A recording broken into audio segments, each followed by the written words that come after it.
की शादी के दावे कर रहा था, लेकिन जैसे ही हादसा पेश आया शायद उसको नहीं उससे बर्दाश्त हुआ, या फिर उसने बता दिया होगा कि आजमाइश तुम्हारी है मेरी नहीं, इसलिए छोड़ के चला गया। ऐसा कब होता है कि किसी के साथ अच्छा वक्त गुजारा और कोई भूल जाए, लेकिन इग्नोर करने की कोशिश करती हूँ कि अल्लाह खुश रखे। फिर भी उसको, उसके घर वालों को, उसके पेरेंट्स को, उसकी बहनों को, जिसके लिए उसने मुझे छोड़ा, या जिस दूसरी बंदी के लिए उसने छोड़ा, या बच्चों को। मैं, आपको पता है, मैं सबकी फेवरेट थी। मैं हाँ जी ज़रूर, मैं अपने लिए जी के दिखाऊंगी और उन लोगों को भी दिखा दूंगी कि जो समझते थे कि ये तो सिर्फ एक वेस्ट है, कचरा है, गार्बेज है, ये हमारे लिए किसी काम की नहीं है। मैं उनको दिखा दूंगी कि मैं इतनी भी वेस्ट नहीं थी, कि अब मैं अपने काबिल भी नहीं थी कि मैं अपने काम कर सकती।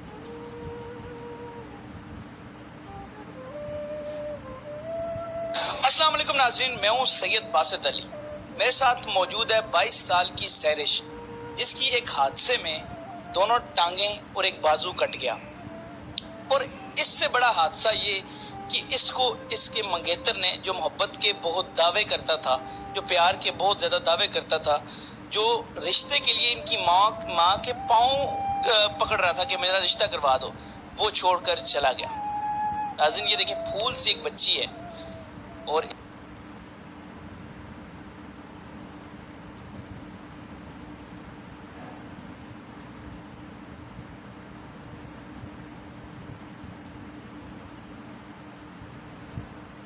इस उम्र में इस तरह का हादसा और फिर मंगेतर छोड़ जाना, कैसे ये हादसा हुआ, कैसे सारा ये वाक़या है, वो सैरिश खुद बताएगी। अस्सलाम वालेकुम। वालेकुम सलाम। सैरिश, आपकी एज क्या है? 22 ईयर्स। 22 ईयर्स। मुझे ये बताएं कि कितने अरसे पहले ये हादसा और ये कैसे हुआ? 1 साल कबल ये हादसा पेश आया था मेरे साथ।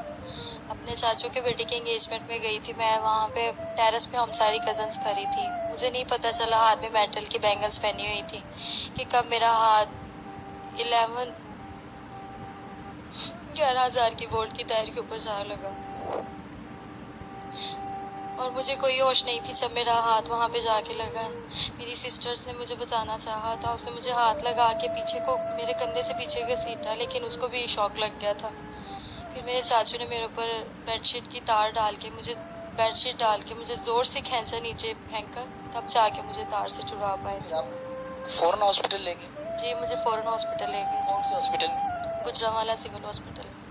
होश कब आया? मुझे होश था, मैं बेहोश हुई नहीं थी।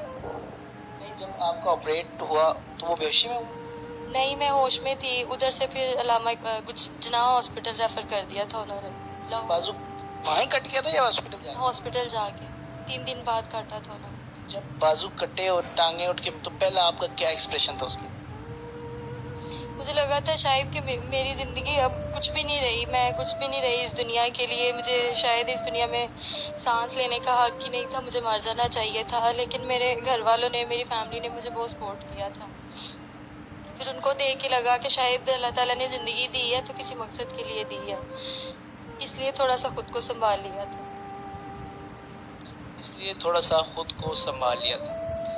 नाज़रीन आप ये देखें कि इसके लिए इस वक्त कितना मुश्किल होगा बात करना, या इसके जज्बात क्या होंगे कि कैसे ये पहले खेलती थी और लायक तरीन लड़की थी। मैं आपको सारा बताऊंगा। ये इसकी पिक्चर्स चल रही हैं, ये पहले की पिक्चर्स हैं, ये आप देखें। मुझे ये बताएं कि आपके साथ ये हादसा हुआ, उसके बाद आपने ये भी सोचा कि यार मेरे साथ क्या हो गया, लेकिन आप फिर भी अल्लाह का शुक्र अदा करती हैं। मुझे ये बताएं कि जब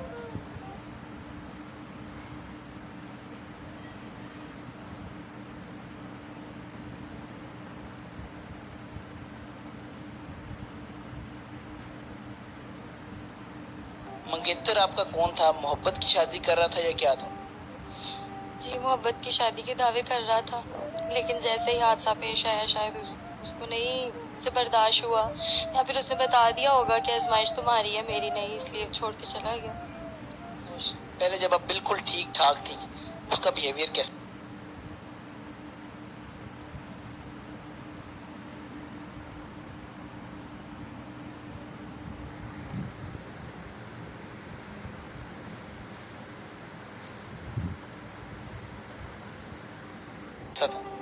पहले तो बड़ी कदर करता था मेरी, आगे पीछे रहता था, बड़ी इज्जत करता था, लेकिन जैसे ही हादसा पेश आया पता नहीं क्या हुआ उसे।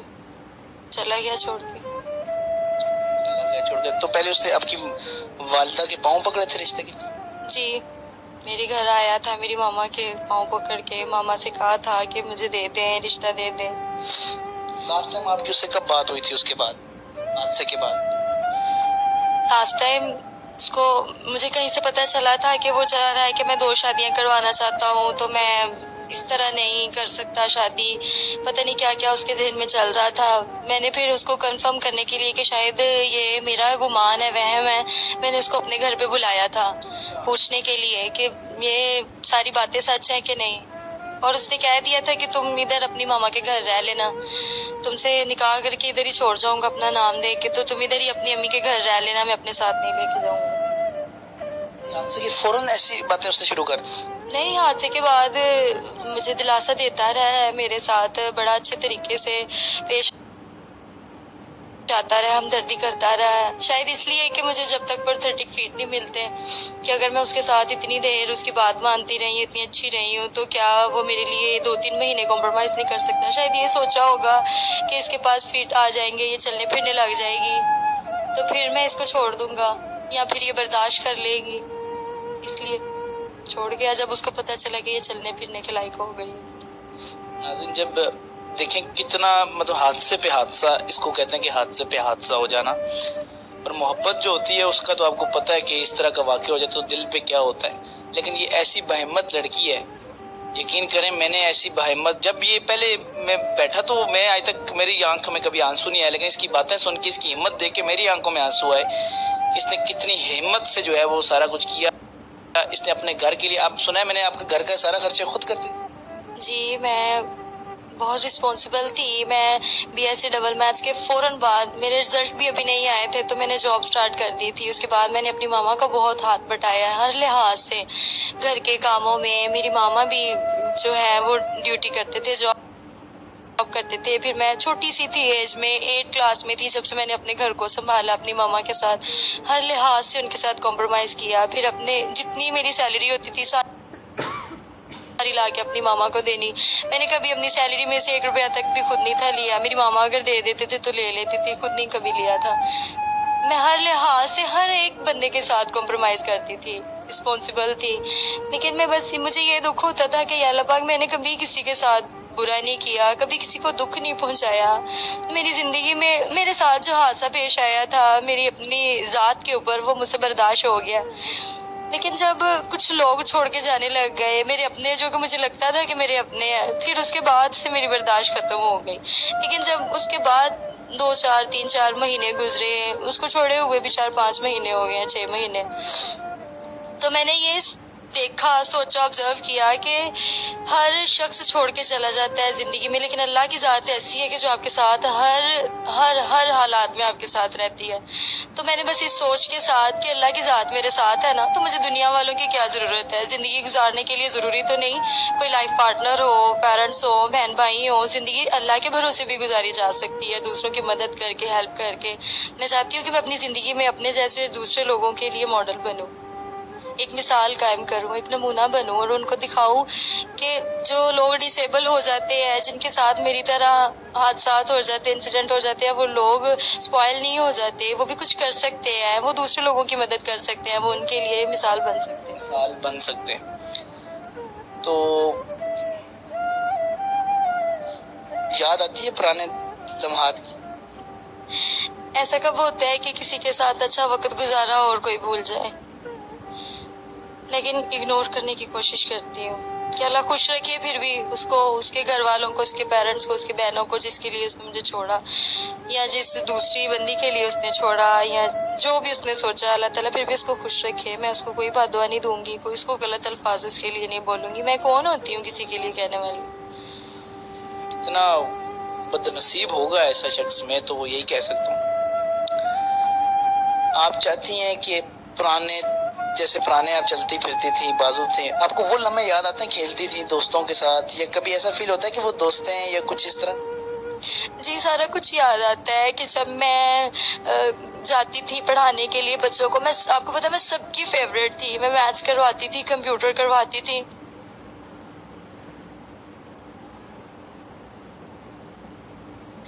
पूरे स्कूल स्कूल की उन्होंने मुझे बहुत उन्होंने अप्रिशिएट किया है मेरी बहादुरी के हवाले से। हर लिहाज से उन्होंने मुझे कॉल की है स्कूल ने कि आप दोबारा आए, और मैं दी ब्रांड स्कूल अलाइड में पढ़ाती थी और उन्होंने मुझे वापस बुलाया है। जब मैं अपना एक्सपीरियंस लेटर लेने के लिए गई हूँ ना उनसे, अब दोबारा उन्होंने मुझे कहा है कि आप वापस आ जाएं। लेकिन मैं और 30 फीट से चल सकती हूँ, सीढ़ियाँ चढ़ सकती हूँ, अपने सारे काम करती हूँ, खाना बना सकती हूँ, बर्तन धो सकती हूँ, सफाइयाँ, हर काम, रोटी, इवन दैट की रोटी भी बना सकती हूँ एक हाथ से।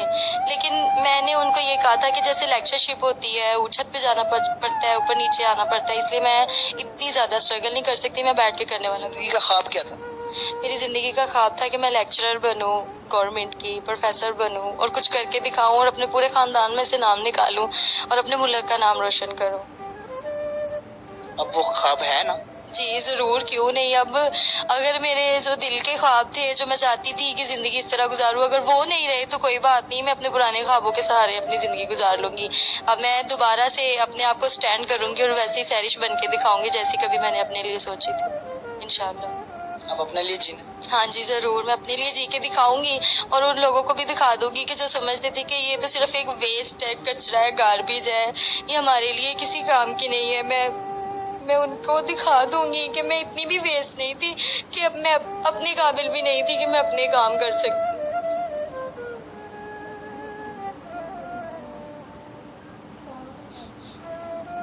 नाज़रीन, ये कोई आसान नहीं है ये इंटरव्यू लेना, लेकिन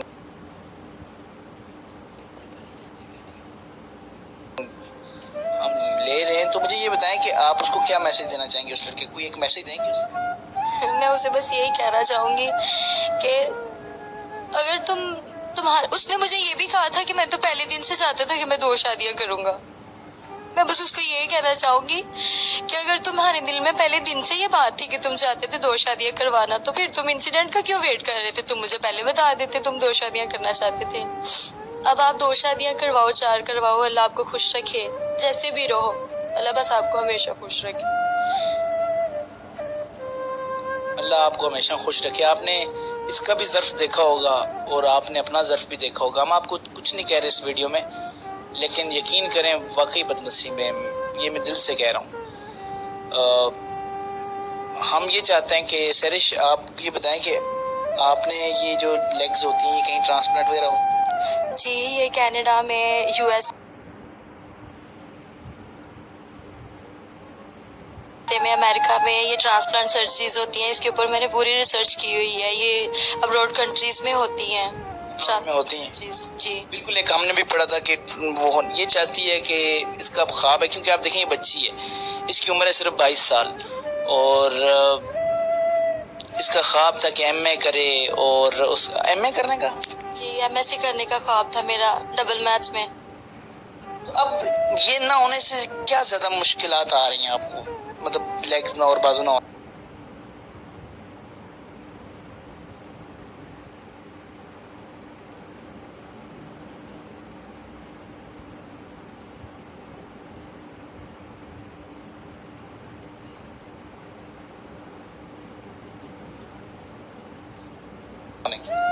मुश्किलात तो भाई हर चीज़ के साथ आसानी भी होती है, मुश्किलात भी होती है, लेकिन जब तक हम सोचेंगे कि मुश्किलात हैं तो वो कभी आसानियाँ नहीं लेके आएंगी।